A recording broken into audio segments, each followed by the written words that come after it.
Muy bien, hermanos. Vamos a seguir trabajando sobre este asunto de vital importancia que es el carácter. El carácter no se puede transformar por esfuerzo humano. Tú puedes hacer lo que quieras para cambiar el carácter, no lo vas a lograr. Y esta mañana vamos a ver una cita que habla justamente de eso. La transformación del carácter es una obra divina. Vuelvo haciendo un resumen. Cuando salimos de las manos de Dios, Dios es manso y humilde. Nosotros éramos mansos y humildes. Pero en el momento que el pecado nos arrastró para lejos de Dios, ese carácter manso y humilde se comenzó a deteriorar en nosotros. Y cuanto más nos alejamos de Dios, más deteriorado queda ese carácter. Y cada vez más y más y más hasta llegar al punto de hacer atrocidades. Si nosotros no hacemos atrocidades como esa pareja de Chicago que le cortó la barriga a una mujer para sacar, si nosotros no hemos llegado a ese punto de hacer atrocidades, es porque no hemos llegado aquí. Pero con toda seguridad estamos por aquí. Algunos tal vez están por aquí. Y lo interesante es que Pablo decía, hermanos, yo todavía no lo he alcanzado. ¿A qué alcanzado se refería? Al camino de regreso. Todavía no he llegado. ¿Cuál es el blanco? Llegar a Cristo de nuevo. Todavía no he llegado. Pero una cosa hago, me olvido de mis errores. Lo que hice atrás, me olvido y me proyecto hacia adelante y voy caminando para ver si un día alcanzo aquello para lo cual fui alcanzado por Cristo Jesús. Este es el ideal. Y como le respondí al pastor Escamilla ayer, este es el camino de la santificación. Santificación no es hoy día dejo este pecado, mañana dejo este pecado, pasado no, eso no es santificación. Santificación es, cada día voy caminando y me vuelvo más semejante a Jesús. Y cuanto más semejante me vuelvo a Jesús, las cosas malas van saliendo de mi vida naturalmente. Van saliendo de mi vida porque me estoy pareciendo a Jesús. ¿Qué dice Hebreos con relación a Jesús? Él vino, fue tentado en todo, pero no pecó. Si nosotros llegamos un día a ser semejantes a Jesús, seremos tentados en todo, pero no caeremos, porque somos semejantes a Jesús. Nuestro desafío es volvernos semejantes a Jesús. Entonces vamos ahora hoy día voy a correr un poco, ya sabemos, ya vimos todo eso. El problema del ser humano es el carácter. No era así cuando salió de las manos del Creador, porque cuando salimos de las manos del Creador, nuestro carácter era perfecto. ¿Cuál es el anhelo divino? No te separes de mí, quiero vivir contigo, quiero andar contigo. ¿Y por qué? Porque cada vez que yo ando contigo, si tú no te separas de mí, tu carácter va a ser un carácter bonito, lindo, no vas a tener problemas. No vas a tener problemas en la familia, ni en el trabajo, ni en la iglesia, ni con el vecino, con nadie. A veces nosotros tenemos problemas tontos, ¿sabes? El otro día un hermano viene y me dice, pastor, ¿matar un gallo sería pecado? Esa pregunta me dejó así. ¿Matar un gallo sería pecado? Digo, ¿y qué gallo quieres matar? No, me dice, es que mi vecino tiene un gallo y yo tengo problemas para dormir. Yo duermo con mucha dificultad. Y cuando estoy conciliando el sueño, ya el bendito gallo a las 5 de la mañana está cantando. Y entonces yo le digo, pero ¿por qué no hablas con el vecino? Porque hay una ley, no sé si aquí, pero en el Brasil hay una ley. En un vecindario donde vive gente, nadie puede tener gallo. Gallo se tiene en el campo, no en la ciudad, en la urbe. Porque lógico, el gallo canta e incomoda a los vecinos. Entonces yo le digo, ¿por qué no hablas con tu vecino? No, me dice, mi vecino es tan buena gente que yo tengo miedo de si le hablo, lo voy a resentir, lo voy a herir. Y entonces, ¿qué piensas hacer? Por eso le estoy preguntando, pastor, Sería pecado si yo mato al gallo sin que el vecino sepa. Oye, ¿a qué punto llegamos en la vida que hasta el gallo es nuestro enemigo? Pues que nuestro carácter se deteriora por cualquier cosa. Y lo peor es que cuando nacemos, porque después que entró el pecado, ya vimos, Adán cuando salió de las manos de Dios era semejante al Creador. Pero el hijo de Adán cuando nació ya no era semejante a Dios, ya era semejante a él. Pero él ya tenía un carácter deteriorado, entonces el hijito pues le salió deteriorado, y el nieto más deteriorado, y el bisnieto más deteriorado. Ahora imagínense nosotros, pues por eso no somos felices en el matrimonio, ni como papás, ni como hijos, ni como miembros de iglesia, porque conocemos la doctrina, el sábado, todo maravilloso, pero el carácter nunca cambió, sigue siendo egoísta, malo. Solo que especialmente cuando crecemos, y más todavía cuando conocemos la religión, aprendemos a disfrazar nuestro carácter.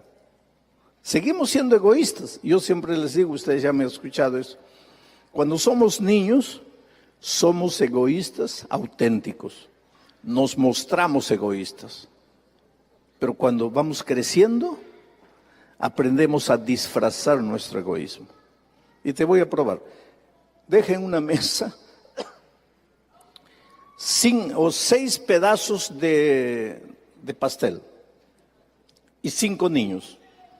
Cada uno agarra su pedazo y come lo más rápido que pueda. ¿Para qué? Para agarrarse el pedazo que está sobrando. Egoístas, pero auténticos.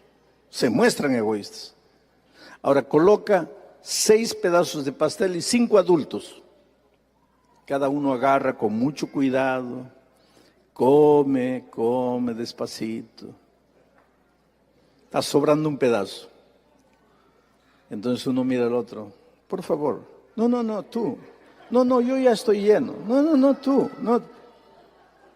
Todo el mundo en el corazón está pensando así, ¿cómo no desaparecen estos cuatro para agarrármelo?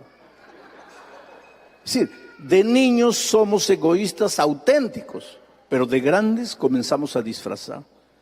El carácter no cambió, sino que aprendemos a pintura por fuera.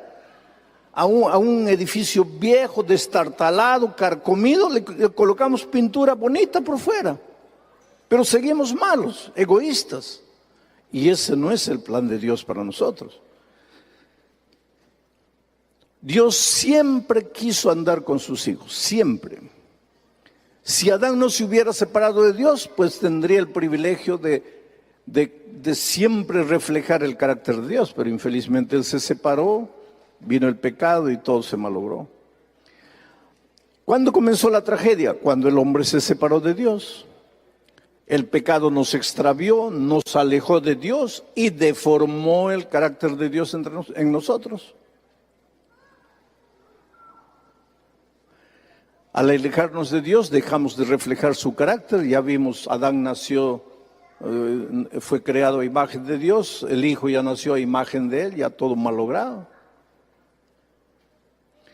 Dios nos creó con un propósito. Aquí viene el asunto, es que esto no me obedece. Nunca debemos olvidar, hermanos, esta es la esencia de la vida cristiana. Mira, esta es la esencia de la vida cristiana. El día que entendamos esto, se acabaron nuestros problemas. Porque nosotros a veces estamos preocupados con arbolito de Navidad, con celebrar Navidad, con celebrar cumpleaños, que con la batería, que con el anillo, que con el arete, que con el pantalón, que con el cabello, que con la carne. Ahora, escúchenme bien, yo no estoy diciendo hagan todo eso, no estoy diciendo eso. Lo que estoy diciendo es, a veces vivimos preocupados con todo eso, pero ahora viene la sierva de Dios y miren lo que dice, y escucha, esto es palabra de Dios, yo creo en el espíritu de profecía, yo creo. Les voy a decir una cosa, ni una sola doctrina de la iglesia adventista, ¿cuántas doctrinas tiene la iglesia? 28. Ni una de ellas fue sacada del espíritu de profecía. O sea, Si Elena de White hubiera existido o no hubiera existido, la Iglesia Adventista tendría las mismas 28 doctrinas. Porque nosotros tenemos un principio que se llama sola escritura. La Biblia y solo la Biblia le da fundamento a nuestra doctrina. Pero justamente una de las doctrinas es que Dios en el tiempo del fin manifestaría el espíritu de profecía. Y creemos que el espíritu de profecía se manifestó en la vida y la obra de Elena de White. Entonces yo creo en Elena de White. Y cuanto más leo sus escritos, más creo en ella. ¿Por qué? Porque nunca encontré una frase de ella que entre en contradicción con lo que la palabra de Dios dice. Y cuando ella estaba viva, dijo así: mis escritos no son una sustitución de la palabra de Dios. Mis escritos son una luz pequeñita que ayudan a alumbrar a la luz más grande que es la palabra de Dios. Hoy día muchos hermanos se olvidan de la Biblia y puro espíritu de profecía, espíritu de profecía. Si Elena de White estuviera viva, se moriría de nuevo, de disgusto, porque nunca pensó ella que sus escritos serían sustitución de la Biblia y únicamente la Biblia. Pero yo creo en sus consejos, porque ningún consejo de ella está contra la palabra de Dios. Y uno de los consejos de ella, una de las declaraciones que me hace temblar a mí, es esta: nunca debemos olvidar que se nos ha puesto a prueba en este mundo. ¿Por qué estás aquí? Porque estás a prueba. ¿Y para qué? A fin de determinar tu actitud para la vida futura. Y si vas a ir al cielo, no es porque no celebraste Navidad, no es porque no comiste carne, no es porque nunca dejaste de ir a la iglesia. Si vas a ir al cielo, lo que va a determinar tu ida al cielo, ¿qué cosa es? Tu carácter. Entonces, no te concentres tanto en las cosas. Cambia de carácter. Pero tú no lo puedes hacer, Dios lo va a hacer. ¿Cómo? Eso es tema de toda la semana. Todavía no he entrado. Hasta aquí solo los estoy preocupando, pero la solución todavía no les estoy dando. A partir del miércoles voy a empezar a presentar la solución. Porque si yo les pregunto, ¿y cómo se cambia el carácter? Caminando con Jesús, perfecto. ¿Y qué cosa quiere decir caminar con Jesús? Ahí ya se complican las cosas. Porque tú no puedes caminar con Jesús si no lo ves, si no lo tocas. No puedes. Pero hoy ya vamos a ir entendiendo. Entonces, nuestro carácter. Si hay una oración que tenemos que hacer toda mañana, toda noche, antes de dormir, es: Señor, ayúdame a cambiar de carácter. Señor, mata el toro que está vivo dentro de mí. Señor, no quiero ser así. Cúrame, sáname, estoy enfermo, Señor. Esa es la oración de todos los días. Ahora ya pensaron ustedes cómo sería si todos los miembros de la iglesia reflejaran el carácter de Jesús. Qué iglesia maravillosa, ¿no? Qué iglesia maravillosa. Bueno, vamos. Dios creó al hombre para que después de pasar por la prueba, ¿y cuál es la prueba? El carácter. La familia humana pudiera llegar a ser una con la familia celestial. El propósito de Dios era repoblar el cielo con la familia humana. ¿Por qué? Porque el cielo se había quedado vacío con la salida de la tercera parte de los ángeles. Cuando Dios creó al hombre, era su plan que los hombres se multiplicaran hasta alcanzar el número de los ángeles que habían salido. Ese era el plan de Dios. Y lo que iba a determinar si vamos a ocupar ese lugar o no, es nuestro carácter. Nuestro carácter. ¿Por qué Jesús todavía no ha vuelto? Entonces tú dices así, porque todavía no hemos terminado de predicar el Evangelio. ¿Por qué Jesús todavía no ha vuelto? Miren lo que dice aquí. Cristo espera con un deseo anhelante la manifestación de sí mismo en su iglesia. ¿Qué quiere decir eso? Pablo dice, el día que nosotros estemos escondidos en Cristo, voy a pedir a un hermano que venga para ayudarme con una ilustración. Ven tú, muchacho, tú que estás de short, ven. Solo para una ilustración, ven. Vamos a decir que Él es Cristo. Te estoy usando como un símbolo de Jesús. A partir de hoy día tienes que vivir la vida de Cristo. Él es, hoy, en este momento, lo estoy usando como un símbolo de Cristo. ¿Ah? Yo soy un pobre pecador que me escondo en Cristo.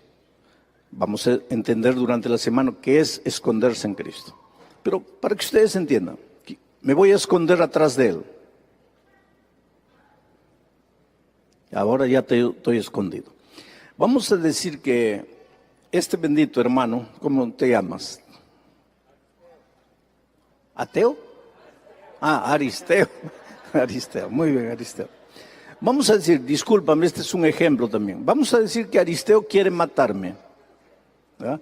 Y viene armado con un revólver, quiere matarme. Pero yo me escondo en Cristo. Solo que cuando tú te escondes en Cristo, la gente te ve a ti. Pero no eres tú, es Cristo. Tú tienes que aprender a vivir de una manera tal que cuando la gente te ve a ti, ve a Cristo.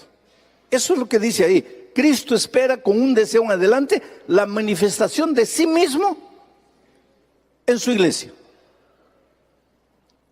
Cada uno de ustedes tiene que andar por la vida y la gente mirándote, mira a Cristo. Entonces yo me escondo en Cristo. Ahí viene Aristeo, dispara de Aristeo, ahí él dispara, un tiro, 2, 3, 4, 5, 6. Se acabó el tambor, cambia de tambor. 1, 2, 3, 4, 5, 6, se acabó, cambia. Nunca me va a matar, porque para matarme a mí, primero tiene que matar a Él. Pero Él es inmortal, Él es Cristo.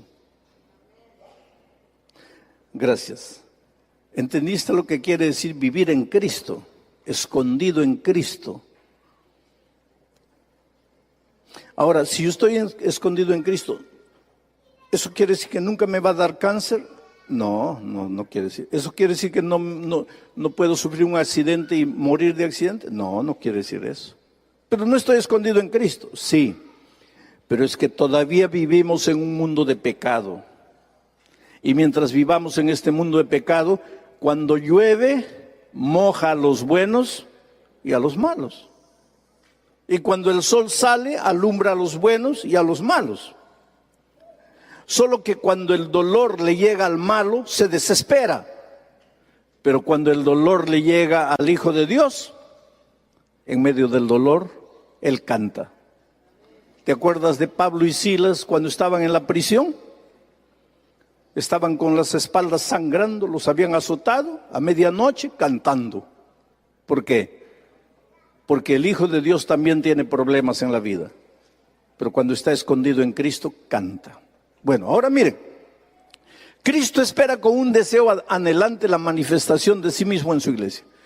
Cuando el carácter de Cristo sea perfectamente reproducido en su pueblo, entonces vendrá Él para reclamarlos como suyos. Ahora, hermanos, pregunto, ¿por qué todavía no ha regresado Jesús a esta tierra para llevarnos? ¿Por qué todavía estamos peregrinando en este mundo de miseria? ¿Por qué? Porque su carácter no se ha reflejado en mi vida. Yo estoy más preocupado con arbolitos de Navidad que con el carácter de Cristo. A veces uso el púlpito para atacar, y mi carácter. Y Cristo está esperando que su carácter sea reflejado en su iglesia. Y cuando el carácter de Él fuere reflejado, ahí Él vendrá. ¿Y por qué solo vendrá ahí? Porque te ama, querido. No quiere dejarte. Y con ese toro bravo dentro de ti te vas a quedar y Él no quiere que te quedes. Él te ama, Él quiere llevarte, pero con ese carácter no te puede llevar. Y entonces Él está esperando que tú cambies de carácter. Esto es interesantísimo. Por eso en el cielo, mira, después miré y aquí el Cordero. ¿Quién es el Cordero? Cristo. Estaba en pie sobre el monte Sión y con él 144,000. Estos son los redimidos. Tenían el nombre de él y el nombre de su Padre escrito en la frente. ¿Qué es el nombre? El carácter. ¿Por qué están los redimidos en el cielo? Porque están reflejando su carácter.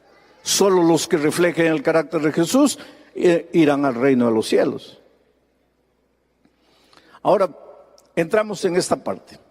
¿Cuál es la misión de nosotros, como ancianos, como miembros de iglesia, como pastores? ¿Cuál es nuestra misión?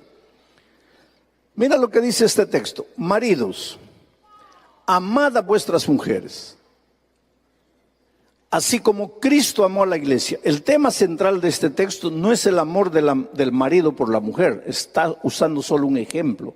El tema central de este texto es el amor de Cristo por su iglesia. Dice, maridos, amad a vuestras mujeres, así como Cristo amó a la iglesia. Y Jesús amó a la iglesia tanto que se entregó a sí mismo por ella, por ti. ¿Para qué? Para santificarla, habiéndola purificado en el lavamiento del agua, del bautismo, por la palabra. Es que la palabra, la Biblia te lleva al agua, al bautismo. Yo no sé si esta mañana estoy predicando a alguien que ya conoció la palabra, pero todavía no se ha bautizado. Estás en la mitad del camino. Porque si tú estudias la palabra te lleva al agua. Y Cristo prepara su iglesia para llevársela por el agua y por la palabra y por el agua. Por eso dice Marcos 16:16, el que creyere en la palabra y fuere bautizado en el agua, ese será salvo. Hay gente que cree en la palabra pero no entra al agua. No, la palabra te lleva al agua. Tienes que entrar al agua del bautismo. Entonces, Cristo amó a la iglesia, se entregó a sí mismo por ella para santificarla, habiéndola purificado en el lavamiento del agua por la palabra, a fin de presentársela a sí mismo. ¿Cuándo es que Cristo va a presentar a su iglesia para Él mismo? ¿Cuándo? Cuando Él venga, por segunda vez. A fin de presentársela a sí mismo. ¿Y cómo quiere que Cristo, cómo quiere que su iglesia sea cuando Él venga? Una iglesia, lean fuerte, una iglesia que no tenga mancha, ni arruga, ni cosa semejante, sino que sea santa y sin mancha. Una iglesia gloriosa. Cristo va a venir a esta tierra para llevar una iglesia gloriosa. Ahora, ¿qué cosa es una iglesia gloriosa? ¿Qué es la gloria de Dios? Orad con Moisés, muéstrame tu gloria. Y ella misma, la sierva de Dios, pregunta, ¿qué es esta gloria? El carácter de Dios. El carácter de Dios. Entonces, Cristo viene para llevar una iglesia gloriosa al cielo. Esa iglesia gloriosa es la iglesia que está reflejando el carácter de Dios. Ahora les voy a decir algunas cosas que los va a asustar. Cristo no viene a llevar a los que guardan el sábado. No se asusten, hermanos. Cristo viene a llevar a los que reflejan su carácter. Pero el que refleja su carácter, guardará el sábado. Pero el sábado no es la prueba, es el carácter. Tú puedes guardar el sábado y no tener el carácter de Jesucristo. ¿Te acuerdas del anciano que pegaba a su esposa el sábado? Guardaba el sábado. Es decir, para los otros, porque en la casa no guardaba, la pegaba el sábado, por lo menos descansara el sábado, pero no descansaba. Pero el carácter.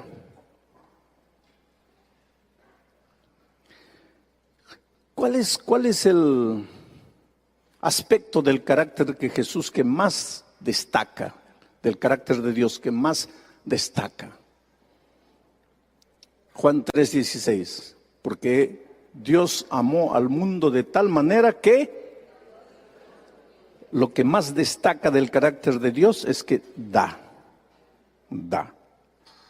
El egoísta toma. El que ha sido cambiado por Dios, da. Y Dios dio lo mejor que tenía. Se dio a sí mismo en la persona de su Hijo. Ahora dime una cosa. Si la iglesia reflejara el carácter de Dios, ¿todos los hermanos serían fieles devolviéndole a Dios el sagrado diezmo? ¿Sí o no? Claro que sí. Claro que sí. Entonces, el otro día me llaman de un país, dice, pastor, estamos en crisis, los diezmos han caído, venga a predicar una semana de mayordomía para levantar los diezmos. Y digo, está bien, voy. Y después me llaman y me dicen, mándenos la lista de temas. Le digo, el tema general, gracia transformadora. Ahí él me responde, pero pastor, gracia transformadora. No necesitamos gracia, pastor, necesitamos diezmo. No he entendido nada, querido. Cuando Jesús te transforma y tu carácter se vuelve igualito a Jesús, nadie tiene que decirte que devuelvas diezmo. Tú lo vas a dar porque es el carácter de Cristo reproducido en tu vida. ¿Eso quiere decir que no debemos predicar el diezmo? Claro que hay que predicar. Pero a veces nosotros queremos arrancar el dinero así como con forceps. No. El carácter de Jesús te lleva a ser fiel. Una persona que refleja el carácter de Jesús, ¿va a cuidar su cuerpo o no? Claro, porque su cuerpo es templo del Espíritu Santo. Una persona que refleja el carácter de Jesús, ¿va a ser fiel guardando el sábado? Claro. El secreto de todo está en el carácter de Cristo. Pero nosotros, como digo, estamos más preocupados con cualquier cosa, menos con el carácter de Jesús. Miren esta otra cita. El otro día, pastor, el pueblo de Dios, el último mensaje al mundo, es el mensaje del tercer ángel. Claro que sí, el mensaje del tercer ángel es el último mensaje. Pero ¿cuál es el mensaje del tercer ángel? ¿Darle palo a la bestia del Apocalipsis? Cuidado, querido, cuidado. O crees o no crees en la sierva de Dios. Y si crees, ahí está escrito. El último mensaje de clemencia que ha de darse al mundo es una revelación de su carácter de amor. Quiere decir, el último mensaje no es teoría. El último mensaje es su pueblo reflejando el carácter, andando por la vida. Y todo el mundo mirando a los hombres convertidos y ven a Jesús. Y dicen, yo quiero ser como Él. El último mensaje de clemencia que ha de darse al mundo es una revelación de su carácter de amor. Los hijos de Dios han de manifestar su gloria. ¿Qué es la gloria? El carácter. En su vida y carácter han de revelar lo que la gracia de Dios ha hecho por ellos. Y si la gracia de Dios los ha transformado, pues ya no serán egoístas, ahora serán fieles, devolviéndole a Dios lo que es de Dios. ¿Qué mejor tema para una semana de mayordomía que la gracia de Cristo? Pero es que no entendemos la esencia de las cosas. El último mensaje de clemencia que ha de darse al mundo es una revelación de su carácter. Les voy a contar una historia. Acabo de regresar de un país musulmán. No voy a dar el nombre del país musulmán para proteger a nuestros pocos hermanos allí y para proteger al misionero que tenemos ahí. Hay hombres de Dios a quienes yo admiro, queridos. ese muchacho que está allá, con dos hijitas pequeñitas de 5 años, de 2 años, una esposa joven él, en un país donde nadie sabe que es pastor, porque si hubiera dicho que es pastor, no le hubieran dejado entrar al país. Entonces él está supuestamente como un empresario, vendedor de libros, y vende libros, solamente libros de salud, pero es un pastor. Y su objetivo es plantar la iglesia en ese país donde si dejas de ser musulmán, si te vas a otra iglesia, pena de muerte para ti. Y si descubren que estás haciendo proselitismo, pena de muerte para ti. Y hay hombres en esta iglesia, hermanos, como ese muchacho, que dicen yo voy. Pero tú sabes que te pueden matar. Yo sé. Pero si muero, que muera cumpliendo la misión. Y ahí está ese muchacho. Y te voy a contar lo que Dios hizo. Porque no se puede, primero, ¿cómo hablas del Evangelio? Porque puede ser que hables del Evangelio a una persona sincera, que no te va a entregar, que va a querer escuchar el Evangelio. Pero si estás hablando a uno que inmediatamente corre y avisa, este es evangélico que me ha querido hablar, estás muerto. Entonces, ¿cómo habla? ¿Tú te das cuenta de lo difícil que es cumplir la misión allá? Y él llega allá y ora a Dios. Ahora Dios está convirtiendo a la gente solito, sin la participación de nadie. Yo escuché un testimonio de los más extraordinarios. Un musulmán rico, de mucho dinero, quedó medio desequilibrado mentalmente y lo internaron en un hospital psiquiátrico. Estaba alterado. Era un hombre duro, era un hombre malo con sus empleados, malo con la familia, un hombre duro, pues no tenía a Dios en su vida, pero era un musulmán, bien musulmán. Ahora estaba internado. Y una noche, cuando está ahí en el hospital psiquiátrico, sueña con un hombre.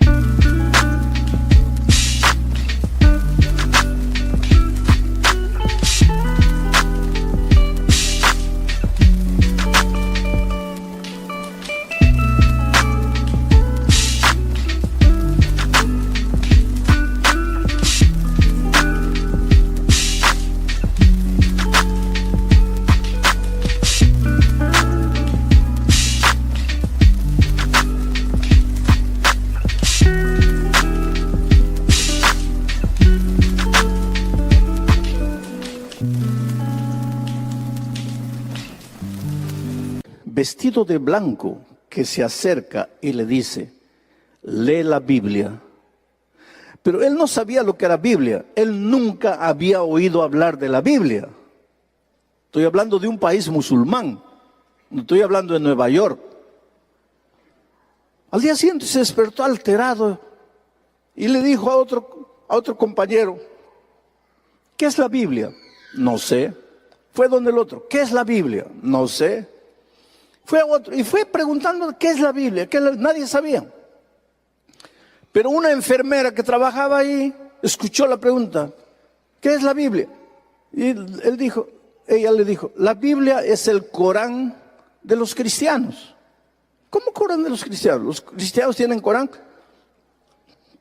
Entonces ella le dijo, no, así como nosotros tenemos el Corán, los cristianos tienen un libro sagrado, que es la Biblia, es el Corán de ellos. ¿Y dónde puedo encontrar una Biblia? Bueno, aquí pues difícil. ¿Dónde vas a encontrar Biblia aquí? Aquí no hay Biblia. Entonces el final de semana, cuando el hijo lo visitó, él le dijo, hijo, consígueme una Biblia. Encuéntrame una Biblia. ¿Pero qué es Biblia? Es el Corán de los cristianos. Pero sal ahí, pregunta a tus amigos, alguien vas a encontrar. Pero el próximo domingo que vengas a visitarme, tráeme una Biblia. Y no es que el hijo pues movió cielo y tierra y encontró por ahí una Biblia. Y llegó con la Biblia, escondida, y se lo entregó. Y ahora él comenzó a estudiar la Biblia, comenzó a estudiar, a leer la Biblia. Y se dio cuenta de una cosa, que las enseñanzas del Corán, porque él conocía muy bien el Corán, eran muy parecidas con las enseñanzas de la Biblia. Y es impresionante eso, porque yo acabo de escribir un libro sobre las profecías de Daniel, pero para musulmanes. Si uno de ustedes me lee ese libro, va a decir, ese pastor Bullón no sabe nada de profecía. Es que no fue escrito para cristianos ni para adventistas. Fue escrito para musulmanes. Y para escribir el libro para musulmanes, yo tuve que leer la teología musulmana, leer el Corán, leer a los teólogos musulmanos, para adaptar las enseñanzas bíblicas a la teología musulmana. Y ese libro fue escrito para la Asociación General. En este momento está siendo traducido para comenzar a ser distribuido en el árabe y en inglés. Y seguramente en inglés les va a llegar a ustedes. Pero recuerden que ese libro no fue escrito para cristianos ni para adventistas, sino para musulmanes, para traerlos a ellos para Cristo. Bueno, y ahí yo me di cuenta que el Corán tiene muchas de las enseñanzas de la Biblia, inclusive del sábado. ¿Se acuerdan de esa historia que un hombre fue a buscar leña un sábado y fue apedreado? Eso está en el Corán. Sí, es impresionante. Y entonces ese hombre comenzó a leer y dijo, pero ¿qué pasa? Esto es impresionante. Solo había una diferencia. Cuando leía el Corán, se desesperaba, se atormentaba, enloquecía. Cuando leía la Biblia, sentía paz en su corazón. Porque en la Biblia encontró la historia de un Dios que se hizo hombre y vino a morir por el hombre. Y vino a salvarlo, y vino a hacerlo de nuevo. Y eso le daba tanta paz. Y fue sanando. Y cada vez la familia venía a visitarlo, lo encontraba más lúcido, más sano. Y un día el médico le dijo a la familia, ya pueden llevárselo. Aquí ya no va a mejorar más. Ya pueden llevárselo. Y se lo llevaron a la casa. Y en la casa leía la Biblia todos los días, de mañana, de noche, de día, leyendo la Biblia. Y la familia comenzó a pensar, ¿no? La locura ahora le ha dado por la Biblia. Pero no importa, por lo menos está más tranquilo, más pacífico, ya no grita, ¿no? Déjalo ahí que siga estudiando la Biblia. Pero entonces encontró la verdad del sábado. Y encontró, el Espíritu lo fue guiando, a él nadie le dio estudios bíblicos. Él encontró que hay un remanente en el libro de Apocalipsis. Y ese remanente guarda el sábado, guarda la ley de Dios. Y él dijo, Dios mío, hay una iglesia. Es tu iglesia en esta tierra. Es la iglesia que guarda el sábado. ¿Dónde está esa iglesia? Salía a la ciudad, caminaba por las calles, pero nadie sabía de esa iglesia que guarda el sábado. Lógico, en un país musulmán no había, pues. Y un viernes de noche se arrodilló y oró, Señor, mañana es sábado. Él no sabía que el sábado comienza la puesta del sol, nada de eso todavía. Pero dijo, mañana es sábado. ¿Dónde está tu iglesia? Y esa noche vuelve a soñar. El mismo hombre que le dijo, lee la Biblia, aparece de nuevo en su sueño. Y le dice, calle tal, número tal. Y él estaba medio dormido así, pero se despertó, agarró el lapicero, papá, escribió y volvió a dormir. Al día siguiente dijo, pero qué sueño extraño, fue un sueño. Pero cuando mira la mesa, ve escrito ahí, y dijo, no, entonces es verdad. Era sábado. Se vistió, agarró la dirección y fue a buscar la calle tal, número tal, y la encontró. Pero era una casa cerrada. Era una casa cerrada. Nadie veía nada. Se quedó en la esquina parado. Y de repente aparece un joven negro. Ahora, miren cómo son las cosas de Dios. Países africanos mandan a sus jóvenes becados a estudiar en la universidad de ese país musulmán. Muchos jóvenes. Y de repente allá en la universidad descubrieron que 17 de ellos son adventistas. Y entonces dijeron, oye, tenemos que reunirnos para guardar el sábado. Pero como está prohibido, como ellos corren pena de muerte si se reúnen, decidieron reunirse en la casa de uno de ellos escondidos. Entran disimuladamente uno, después otro, sin hacer sospechar.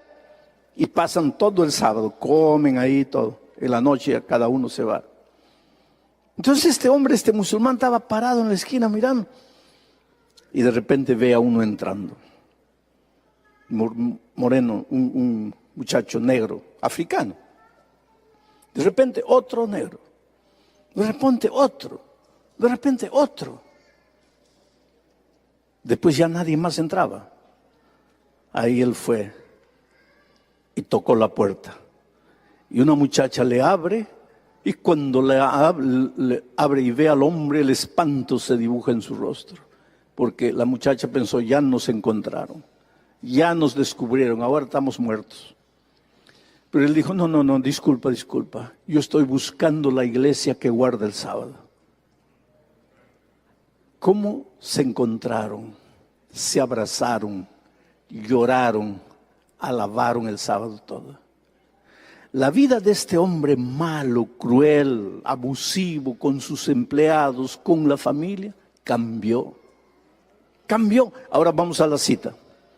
El último mensaje de clemencia que ha de darse al mundo es una revelación de su carácter de amor. El carácter de Cristo comenzó a reflejarse en la vida de este hombre.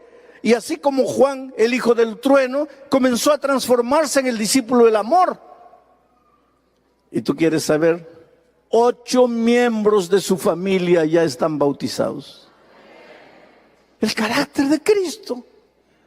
¿Acaso él comenzó a echarle palo a la bestia del Apocalipsis? Yo no digo que todo eso es parte del mensaje. Hay que predicar. Yo tengo series enteras de Daniel, de Apocalipsis.